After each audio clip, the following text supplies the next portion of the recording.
শুভর বাচ্চার ক্ষতি করার আগেই শুভর কাছে ধরা পড়ল ডোনা। হ্যাঁ বন্ধুরা, এমনটাই দেখতে পাবো আমরা গৃহপ্রবেশ ধারাবাহিকের আগামী পর্বগুলোতে। ডোনা মোহনাকে বলে যেভাবেই হোক শুভদের একটা ব্যবস্থা করতেই হবে। সকলেই শুভদিকে নিয়ে অনেক আদিক্ষেতা করছে, যা আমি সহ্য করতে পারছি না। ডোনা তখন মোহনাকে বলে, তুমি কোনো চিন্তা করো না, এবার আমি এমন কিছু করব শুভর থেকে ওর বাচ্চাটাকেই কেড়ে নেব, তার জন্যই তোমার সাহায্য প্রয়োজন। ডোনাও তখন রাজি হয়ে যায় মোহনাকে সাহায্য করার জন্য।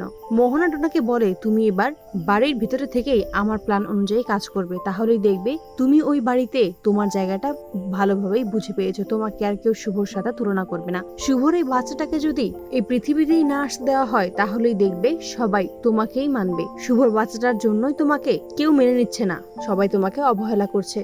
এই সমস্ত কথা শুনেই ক্ষিপ্ত হয়ে যায় ডোনা, আর মনে মনে ভাবে যে মোহনাদি ঠিকই বলছে। তাই ডোনাও রাজি হয়ে যায় মোহনাকে সাহায্য করার জন্য। মোহনা তখন ডোনাকে একটা ওষুধ দেয় এবং সেই ওষুধ যে কোনো কিছুর সাথে শুভকে খাওয়াতে বলে। যদি খাওয়াতে পারে তাহলে শুভর বেবিটা মারা যাবে। তাই ডোনা সেই ওষুধ পানির সাথে মিশিয়ে শুভকে খাওয়াতে চায়, কিন্তু আড়াল থেকেই শুভ দেখতে পায় ডোনা কিছু একটা করছে। তাই ডোনা চলে যাওয়ার পর সেখানে ডাস্টবিন থেকেই সেই ওষুধের প্যাকেটটা পায়, যেটা দেখেই শুভর সন্দেহ হয় এবং সেটা ডক্টরকে দেখিয়ে জানতে পারে যে এই ওষুধ যদি শুভকে খাওয়ানো হতো তাহলে শুভর বাচ্চা সেখানেই মারা যেত। তখনই শুভ ভালোভাবেই বুঝতে পারে যে এটা নিশ্চয়ই বাড়ির ভেতরে কেউ করছে মোহনার চক্রান্তের সাথে হাত মিলিয়ে। তো বন্ধুরা, তোমরা এটাই তো চাও যেন শুভর বাচ্চার ক্ষতি করার আগেই শুভর কাছে যেন ডোনা ধরা পড়ে। কমেন্টে জানাও। আর নিয়মিত আপডেট পেতে আমাদের চ্যানেলটি সাবস্ক্রাইব করে পাশে থাকো। ধন্যবাদ।